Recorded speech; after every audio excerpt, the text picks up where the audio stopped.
Poem The Sun Rising by John Donne. John Donne was born in 1572 in London. He is known as founder of metaphysical poetry or metaphysical poet, a term created by Samuel Johnson, an 18th century English essayist, poet, and philosopher. The loosely associated with group also included George Herbert, Richard Crashaw, Andrew Marvell, and John Cleveland.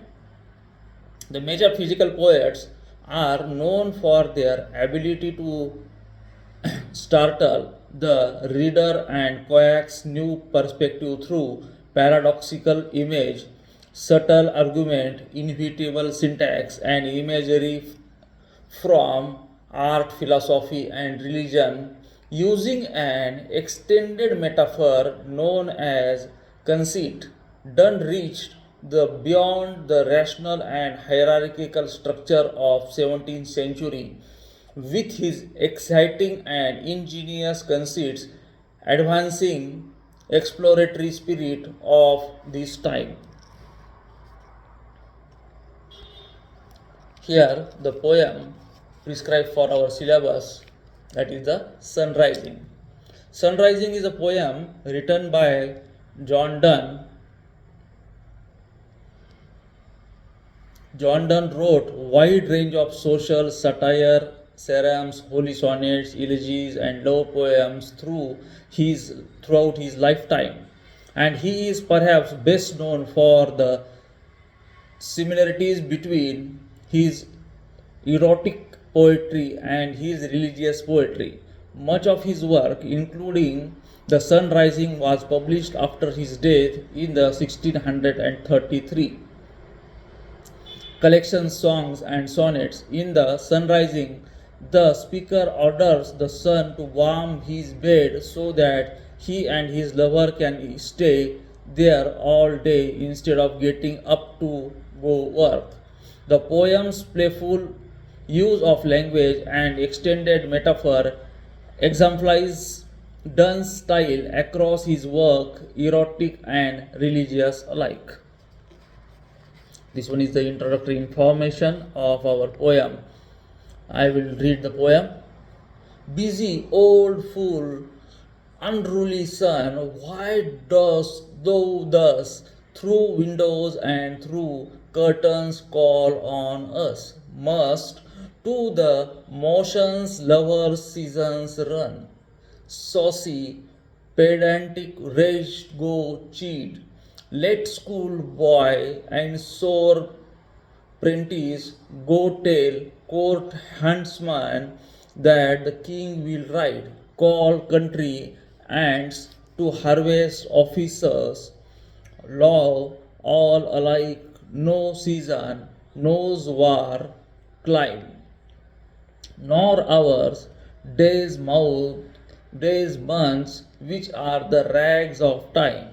They beam so revered and strong, why shouldst thou think I could eclipse and cloud them with a wink, but that I would not lose her sight so long? If her eyes have not blinded, then look and tomorrow late. Tell me whether both the Indias of spice and mine be where thou leftest them, or lie here with me. Ask for those kings whom thou sawest yesterday, and thou shalt hear. All here in one bed lay. She is all states and all princes, I nothing else is. Princess, do but play us compared to this all our Homer's mimic, thou all wealth alchemy, thou sun art half as happy as we, in that world's contracted thus. Thin age asks ease, and since the duties be warm, the world that done in warming us shine here to us. And thou art everywhere, the bed, thy center is these walls, the spear. This is the poem. Now we have to see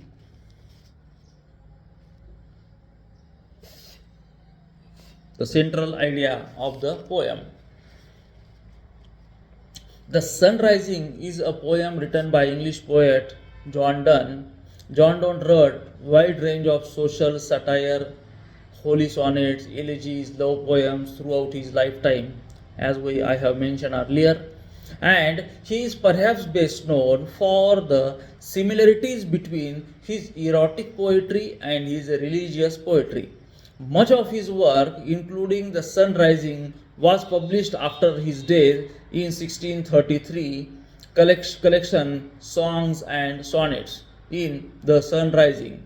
The speaker orders the sun to warm his bed so that he and his lover can stay there all day instead of getting up to go work. The poem's playful use of language and extended metaphor exemplifies Donne's style across his work and erotic and religious alike. Here in The Sun Rising, he says, "Hey son, you old disruptive busybody, why are you shining past the windows and closed curtain to pay an uninvited visit to me and my girlfriend? Do lovers really have to structure their schedules around your movement across the sky? You rude, inflexible, and insensitive jerk, go scold boys. You are late to school, and apprentice, you are sulky about their early morning. Go tell the king's hunting party that the king is about to ride out on the hunt, and urge lowly farm workers to start their harvesting duties. Love in all its form is about the influence of season. Here, in addition to this one, here John Donne says that, why should you think your beams are so worshipped and strong?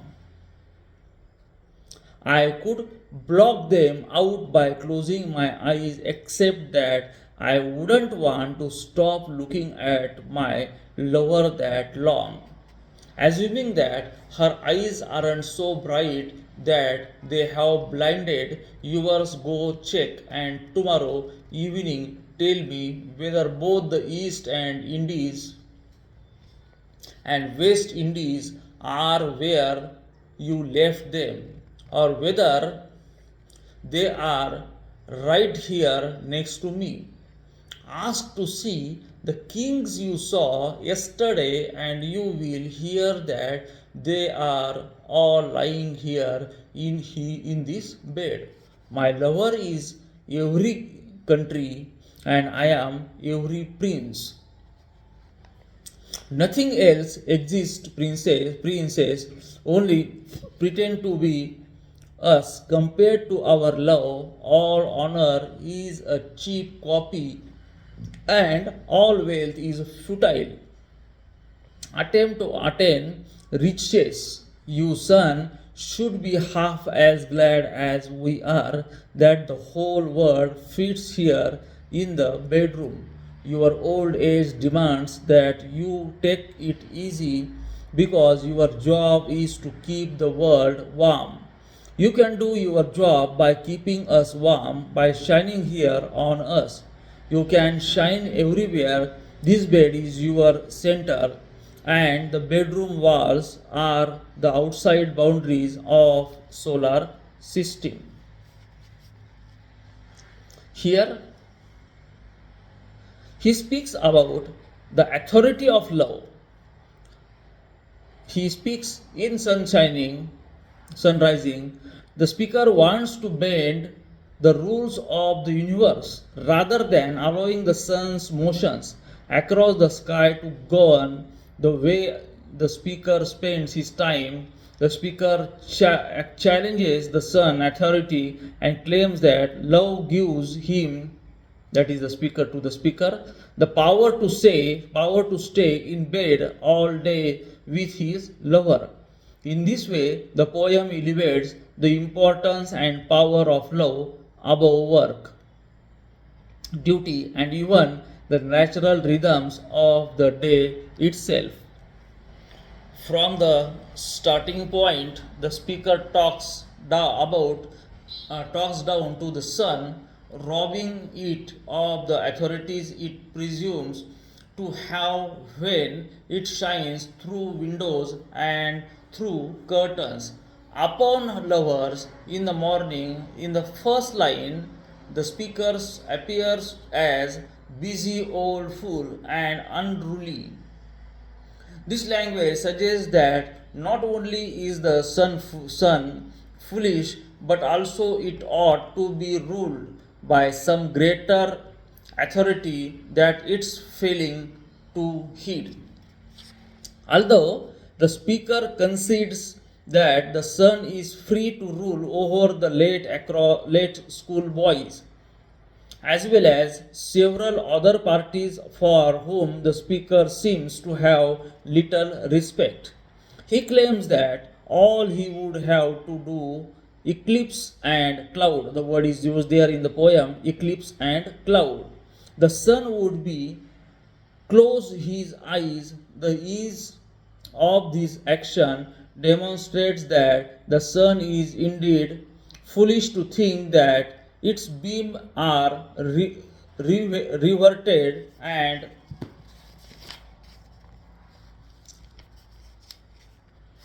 strong in the face of a lover. By the third stanza, the speaker is not only giving the sun order to annoy others instead of him and his love, but he is also ordering the sun to actually serve the lover by warming them in their bed. And also, the lover thus become the greater authority that the sun itself ought to obey.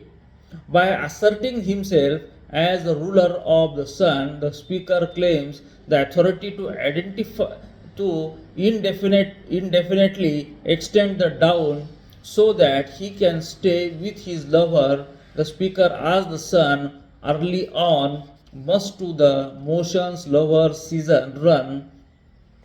The rhetorical question suggests that the speaker wants lover's season to be exempt from the daily rhymes or daily rhythms uh, dictated by the rising of the sun. The speaker goes on to distinguish love as unfamiliar with the rag of time, suggesting that the love is everlasting and therefore not subject to start and stop of hours, days, months, and other temporal units that govern the lives of schoolboys, horsemen, and country ants.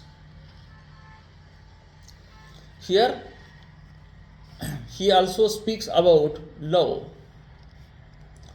Love as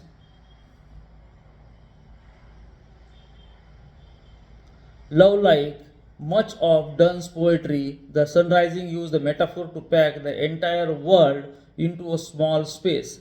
The technique is grounded in the idea of micros, a popular Renaissance belief that the human body was a small scale model of the whole universe.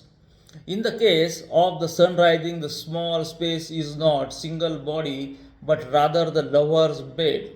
The speaker claims that to warm the world is the same thing as warming us, transforming himself into a kind of king of the world and the center of the universe.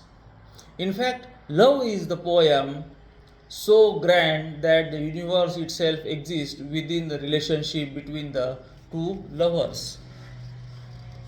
In this way, the poet speaks about the love, the poet speaks about the authority, and in the concluding line, he speaks about the love and the divinity.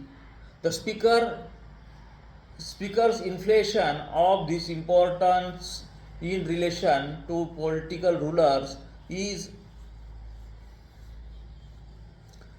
mentioned by a playfully bold insulation that to wake up in bed with a lover is analogous to an ascent to divine power. In other words, waking up to your boyfriend or girlfriend can make you feel like a god. Although the speaker never explicitly names any religious themes, the poem's preoccupation with a sovereignly, that is the ruling power, evokes the notion of the divine right of king. King is Duns Day were traditionally thought to derive their ruling power directly from God. If the speaker become more powerful than all the world's rulers put together, he thus approaches God-like power. In this way, the poem is concluded, and John Donne here covers such issues and appeals to the sun that to rise and sunshine so that he and his lover can enjoy the warmth in their bed. With this, I conclude. Thank you. Good day.